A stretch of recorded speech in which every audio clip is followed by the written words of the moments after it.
Sometimes in life, you feel like you're in the wrong place. Sometimes you feel like things are stuck. You're not in the right flow. If you feel this way, it's probably true. You're probably not in the right place, and you're probably not in the mental and physical place that is telling you, good, this is the right place. Life gives you signals and signs, and you know it somewhere inside of you. You can feel that it's unaligned. And you can tell that something is out of focus. We feel it. There's something inside that is signaling to us. And if you're feeling like that, you're in the right place. My name is Zohar, Zohar, and I want to try to help you guys with this. I've done a lot of things in my life. I lived in a lot of countries. I met a lot of people.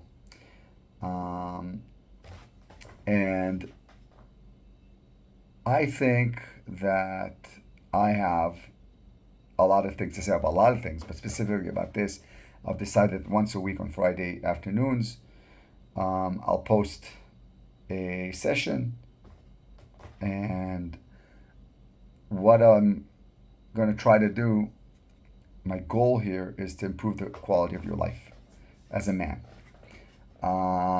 First of all, let's diagnose the problem. We know that we live in a society, Western society, that doesn't appreciate, doesn't accommodate, doesn't lionize, actually vilifies manhood and being masculine and masculinity. They call it toxic. They have a lot of names for it. Now, I think that's not good.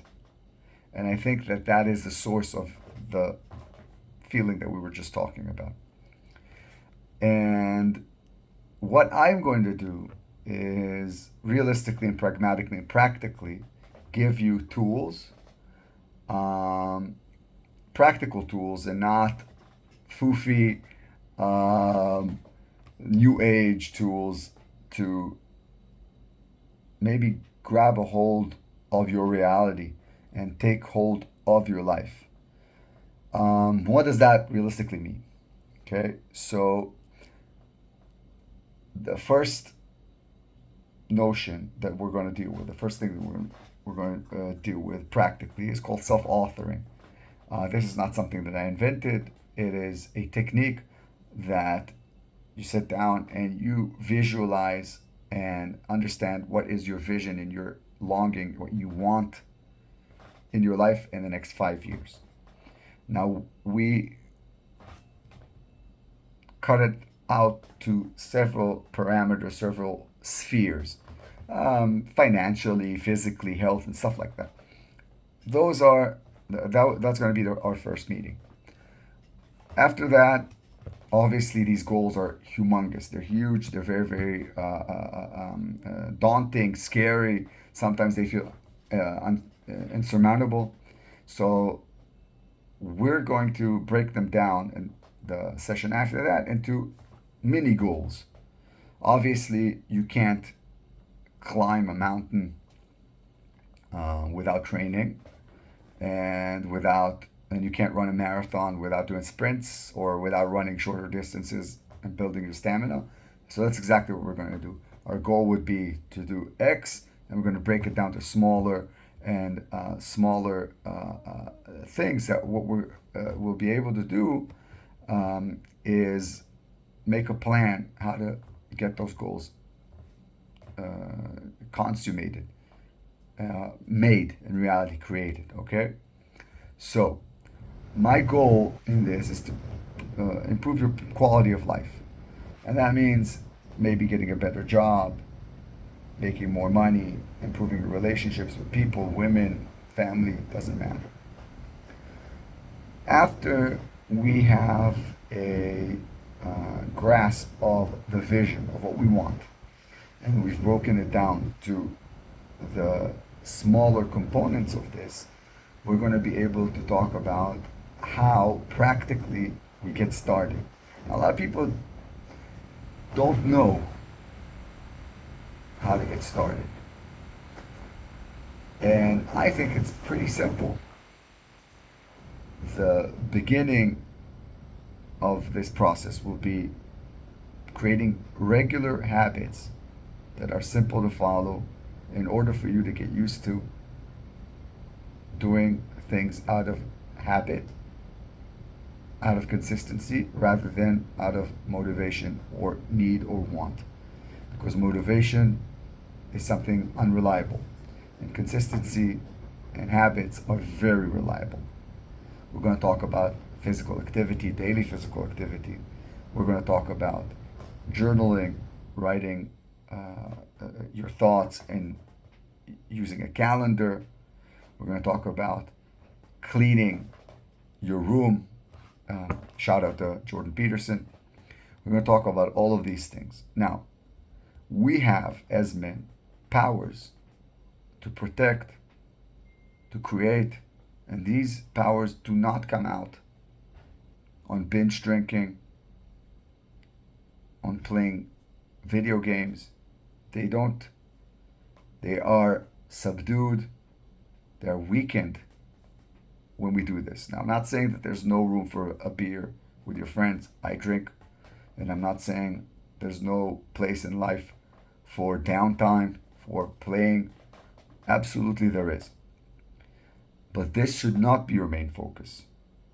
It should not be your whole life. Your life should be a life of purpose and meaning. And through purpose and meaning, you will find control and mastery over your reality. And like I said, once we have laid out the vision for the next 5 years, we have those mini goals that we can follow. We've instilled these habits that I was talking about. And again, I will walk you through all of this. Once we've done those, we can start talking about some deeper things, the next level. The next level is the interior level, here and here. What's going on inside of us? Where are our thoughts coming from? What are our limiting thoughts? Why do they exist? Where did they originate? Who is the source of these thoughts? What am I capable of doing? What am I truly capable of doing? What do I think I cannot do? What is the meaning of all of these words and concepts? But this is after we've laid out and followed some practical things. This is not for now. I'm just giving you a teaser. I'm not going to teach you how to do yoga. I'm not going to teach you how to do that.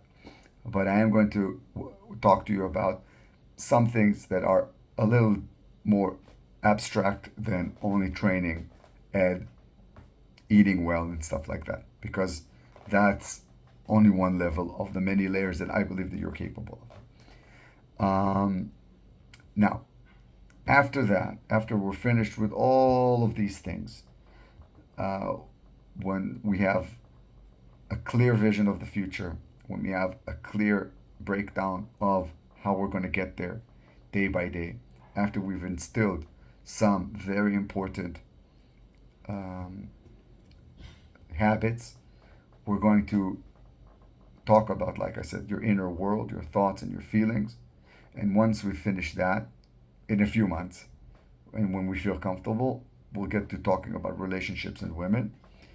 And talking about relationships and women is the last thing, of course, because I believe that chasing women will never lead to self-improvement and self-actualization. And chasing self-improvement and self-actualization will always generate more women and more relationships. Now, I hope you're going to join me again next week. Love you. Bye.